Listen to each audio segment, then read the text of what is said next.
सुरक्षा कॉन्क्लेव में आपका स्वागत है। आपके साथ मैं हूं अंजना ओम कश्यप। बीते एक दशक में अगर आप देखें, जब जब पाकिस्तान ने किसी तरीके से आतंकी हमले को अंजाम दिया है, पाक स्पॉन्सर्ड टेरर के जरिए, चाहे वो उरी हो जिसके बाद हमने सर्जिकल स्ट्राइक किया 2016 में, या फिर 2019 में पुलवामा जिसके बाद हमने बालाकोट एयर स्ट्राइक्स की, पूरा देश इंतजार कर रहा है कि हम कूटनीतिक रणनीतिक रूप से तो घेर ही रहे पाकिस्तान को, किस तरह की सैन्य कार्रवाई हो सकती है। और इसी पर बातचीत करने के लिए हमारे सुरक्षा कॉन्क्लेव में बेहद खास मेहमान जुड़ रहे हैं। Former army chief general V Malik साहब। मलिक साहब, बहुत बहुत स्वागत है आपका। जनरल मलिक, मेरा पहला प्रश्न आपसे यही होगा कि प्रधानमंत्री नरेंद्र मोदी ने जब रक्षा मंत्री राजनाथ सिंह और एनएसए अजित डोभाल की मौजूदगी में तीनों सेनाध्यक्षों को यह कहा कि खुली छूट है, तो भारत इसको किस तरह से देखे? क्योंकि आम आदमी अब मतलब ये मान रहा है कि हमें जल्द बड़ी कार्रवाई करनी चाहिए। इसका अर्थ क्या होगा खुली छूट का? नमस्कार अंजना जी। सर, ये तो आपको मालूम है कि इस वक्त पूरे देश में और हमारी सरकार में भी बहुत ज़्यादा रोष है जो इंसिडेंट पहलगाम में हुआ 22 तारीख को। जी। और उसी के मुताबिक पूरी छूट दी है हमारे प्राइम मिनिस्टर ने फौजों को। लेकिन उस छूट के साथ में उन्होंने ये भी बताया होगा फौज के जो चीफ्स हैं कि वो क्या, उनके मन में क्या है और क्या चाहते हैं, कितना नुकसान वो चाहते हैं पाकिस्तान को लगे उसके हमारी चोट से, जब हम एक्शन लेते हैं तो मिलिट्री एक्शन लेते हैं तो उस चीज़ को देखते हुए जैसा कि उन्होंने अपने ऑर्डर्स दिए हैं, वो कार्रवाई चल रही होगी, उसके ऊपर डिस्कशन हो रहे होंगे कि कौन सा ऑब्जेक्टिव लेना है, कब लेना है, और अगर हम एक्शन जो लेते हैं, प्रोएक्टिव एक्शन लेते हैं, तो उसका जो असर होगा उसके लिए भी हमको तैयार रहना है। तो वो सारी तैयारी चल रही होगी और मैं समझता हूँ कि जैसे ही वो तैयारी उनकी ख़त्म हो जाती होगी, तो हम देखेंगे कि वो क्या एक्शन लेते हैं। और जो टाइमिंग है उस एक्शन का, प्राइम मिनिस्टर ने अपने आप भी उनको बता दिया है कि जब आप तैयार होते हैं, जब आप रखते हैं जो आपके लिए सही टाइम है, तो उसके ऊपर उस टाइम पर आप एक्शन करें। तो टाइमिंग के बारे में हम ये नहीं कह सकते कि कल होगा या परसों होगा, लेकिन होगा ज़रूर। और मैं समझता हूँ कि बहुत ज़बरदस्त होगा, जो सर्जिकल स्ट्राइक और बालाकोट की स्ट्राइक से ज़्यादा होगा। अच्छा सर, अभी अगर हम देखें तो चाहे वो अरब सागर में आईएनएस विक्रांत के जरिए जो युद्धाभ्यास हमारे जल सेना की तरफ से हो रहा है, वायु सेना हम देखें तो लगातार ऑपरेशन पराक्रम हो, अभी गंगा एक्सप्रेसवे पर हमने देखा जिस तरह से हम लैंडिंग, टच एंड गो, बहुत सारी चीजें कर रहे हैं अपने फाइटर जेट्स की। थल सेना तो खैर है ही। ऐसे में क्या एक सिंक्रोनाइज्ड तरीके से हम कुछ कर सकते हैं? आप किस तरह से देख रहे हैं जो भारत की तरफ से युद्धाभ्यास हो रहा है, जो गीदड़ भभकी पाकिस्तान वाले दे रहे हैं? नहीं, उस गीदड़ भभकी की तो हमको परवाह नहीं करनी चाहिए। हमारी ताकत उनसे कहीं ज़्यादा है। और इस बार जो है, जैसे हमने कारगिल वॉर में भी किया था, तीनों सेनाएं इकट्ठा मिलके कोऑर्डिनेटेड एक्शन करेंगी। और चाहे वो है लैंड के ऊपर भी हो सकता है, एयर के ऊपर भी हो सकता है, एयर में भी हो सकता है, और समुद्र के में भी हो सकता है। तो ये कोऑर्डिनेशन जो है अब ज़्यादा पॉसिबल है और ज़्यादा कोऑर्डिनेटेड होगी, क्योंकि अब हमारे पास चीफ ऑफ डिफेंस स्टाफ हैं जो कोऑर्डिनेट करेंगे। कारगिल के समय चीफ ऑफ डिफेंस नहीं थे और मुझे करनी पड़ी थी, क्योंकि उस वक्त मैं चेयरमैन चीफ ऑफ स्टाफ था। लेकिन अभी जो है हमारी सोच, हमारी स्ट्रेटेजी जो है, वो ऑल इंक्लूसिव और सब सेनाओं को मिलाकर होती है। सर, अब एक सेंटिमेंट है भारत में जो मैं आपके सामने रखना चाहती हूँ। लोगों में ये बात बार बार आ रही है कि हमने सर्जिकल स्ट्राइक्स की, हमने बालाकोट एयर स्ट्राइक्स किया, हमने 300 आतंकियों को मारा, हम लॉन्च पैड्स पर हमला करेंगे। लेकिन लोग ये मानते हैं कि अगर हमें जड़ों तक पहुंचना है तो ये तो जो जनरल है उनका, आसिफ मुनीर, जो धर्म के नाम पर उकसाता है खुलकर, जिसको हाफिज मुनीर सब कहते हैं वहां पर, वो शख्स तो मतलब ऐसा व्यक्ति है जो उकसाता है सीधा। और उसके बाद चाहे वो ख्वाजा आसिफ हो उनके रक्षा मंत्री, या फिर खुद ये बिलावल भुट्टो, जो कि खुद ही मान रहे हैं कि हाँ हम आतंकी पालते रहे हैं, हम आतंक we been doing the dirty work, जिसे वो कह रहे हैं खुलकर टीवी इंटरव्यू में आतंकियों को लेकर। आपको लगता है कि इस बार वो मौका है जब भारत को जड़ों तक पहुंचना है तो उनकी मिलिट्री तक पहुंचना होगा? आपकी इस पर क्या राय है? आपकी बात बिल्कुल सही है। देखिए, टेररिस्ट के अगेंस्ट एक्शन लेना जो है वो असरदार नहीं होगा हमारी स्ट्रेटजी के लिए। हमारी स्ट्रेटजी ऐसी होनी चाहिए इस बार कि उनको बहुत ज़्यादा चोट लगे, खासकर उनकी मिलिट्री को चोट ज़्यादा लगे। और मैं अपनी तरफ से कहता हूँ स्ट्रेटेजिक इम्बैलेंस करना चाहिए उस तरफ, जिसको हम शायद हिंदी में बोलेंगे सामरिक असंतुलन लाना चाहिए पाकिस्तान के अंदर, और तभी कुछ उसका फ़ायदा होगा। क्योंकि आपने देखा है कि सर्जिकल स्ट्राइक और बालाकोट स्ट्राइक के बाद में कोई कुछ देर तो असर रहा, पर वो फिर हट गया। एक और बात मैं आपको बताना चाहता हूँ कि अभी पाकिस्तान का माहौल पहले से ज़्यादा बिगड़ा हुआ है। अभी आप देखें तो उनके स्कूलों में, कॉलेजों में जो एजुकेशन की उनकी टेक्स्ट बुक्स हैं, उसमें ये बताया जा रहा है कि हिंदू और मुस्लिम जो हैं अलग-अलग नेशंस हैं, Hindustan, Pakistan, two nation theory है। और ये सिर्फ उनके बच्चों को ही नहीं पढ़ाया जा रहा है, पॉलिटिक्स में भी उसको बढ़ाया जा रहा है। और पाकिस्तान की मिलिट्री क्या सोच रही है, ये तो आपने देख लिया है, और आपने उसको बोला हाफिज़ Munir instead of general Munir. तो ये बातें देख रहे हैं तो इस वक़्त पाकिस्तान के अंदर माहौल जो है वो ज़्यादा रेडिकल हो गया है, और उसमें रेडिकलाइज़ेशन फ़ौज में बहुत आ गई है। तो तभी हम कुछ कर सकेंगे जब हम उनको एक ज़्यादा चोट देंगे, और इसीलिए ही शायद वो जो हमने इस बार इंडस वाटर रिवर की जो ट्रीटी को सस्पेंड कर दिया है, और बाकी भी जो हमने कदम उठाए हैं वो ज़्यादा सख्त हैं। और मैं समझता हूँ कि मिलिट्री को भी जो भी हम कदम उठाएंगे वो भी शायद सख्त होंगे, ये मेरी उम्मीद है। सर, एक और कंसर्न है अगर भारत के नज़रिए से आप देखिए, क्योंकि वो जो पन्नून बैठा हुआ है इस वक्त अमेरिका में, वो किसी ना किसी तरीके से जो प्रो खालिस्तान वॉइसेस हैं उनको इकट्ठा करता है। वो बार बार कह रहा है वीडियो के जरिए कि जो इंडिया में स्पाई करेगा पाकिस्तान के लिए, इंडिया के खिलाफ, हम उसको इतना पैसा देंगे। इधर कोशिश है पाकिस्तान की जो कट्टरवादी आवाज़ें हैं बांग्लादेश में, या जो वहाँ पर इस तरह के ऑर्गेनाइजेशंस हैं जो आतंक को बढ़ावा देती हैं, उनके साथ, तो वो दोनों बॉर्डर्स पर भी कोशिश कर रहा है कि लोगों को उकसाया जाए। अब ये सब फैक्टर इन करते हुए हमें अगला कदम, आप इसको कितना वैल्यू देंगे?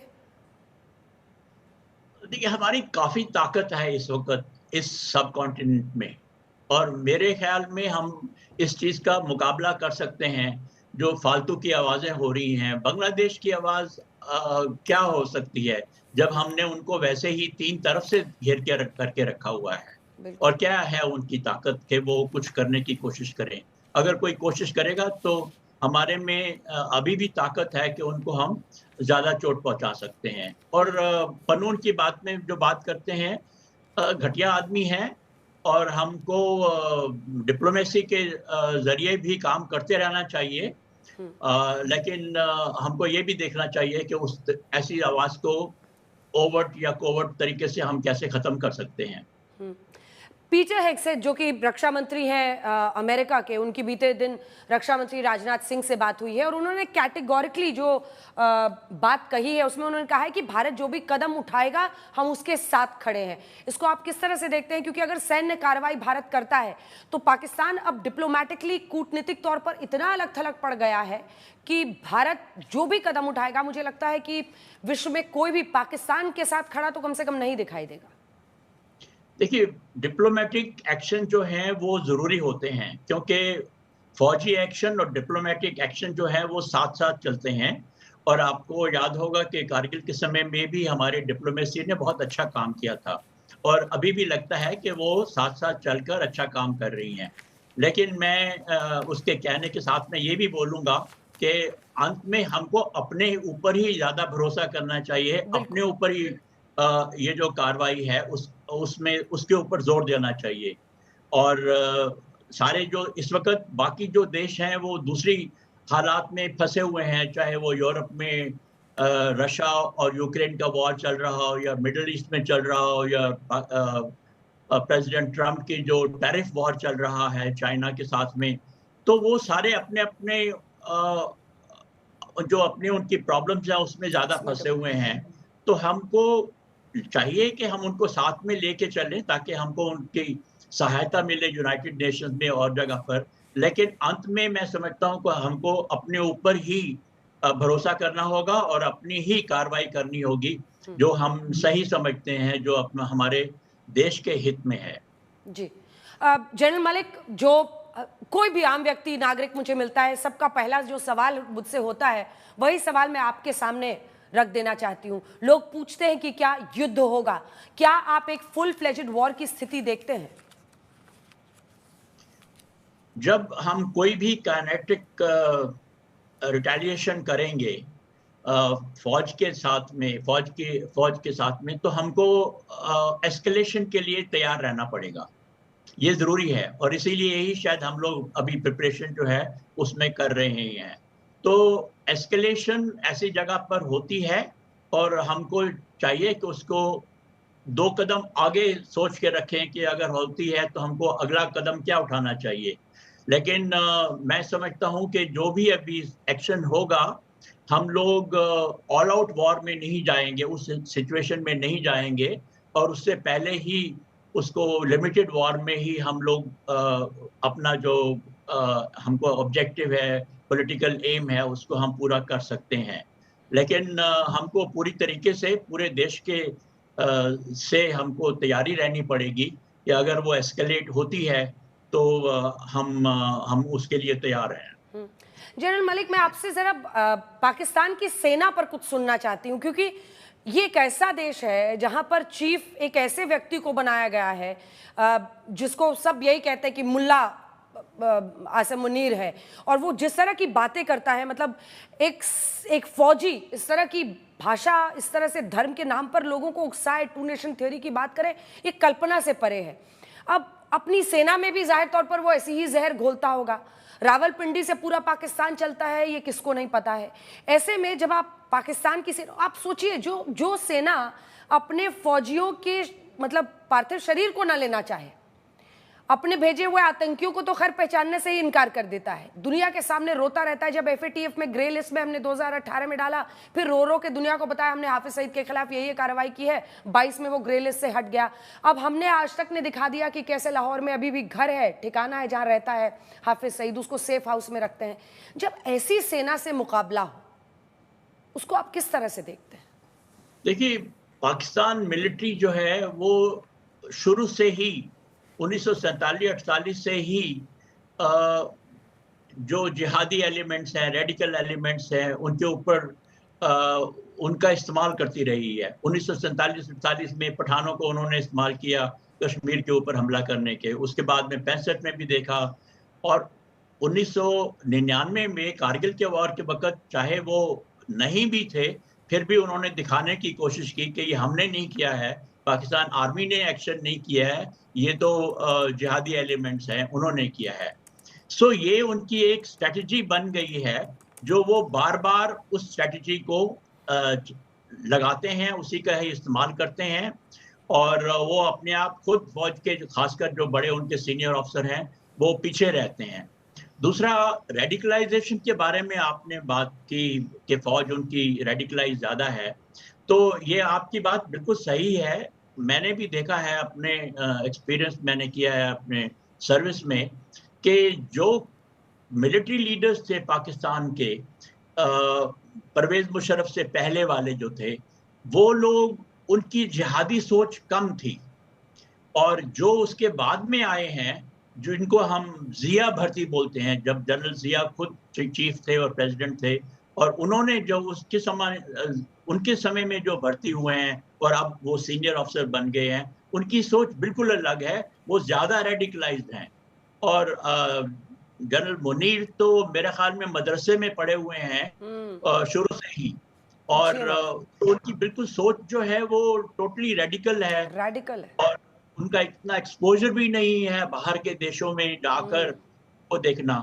तो ये आपकी बात बिल्कुल सही है कि इस वक़्त पाकिस्तानी लीडरशिप जो है, वो ज़्यादा जिहादी मानी जाती है, उनकी सोच वैसे मानी जाती है, तो उसको हमको ध्यान में रखना चाहिए। पर ऐसे जो फ़ौज होती है, जब लड़ाई करती है, शुरू में तो बहुत जोश होता है, पर जब वो हार शुरू करती है, हार माना, तो भागती भी बहुत तेज़ है।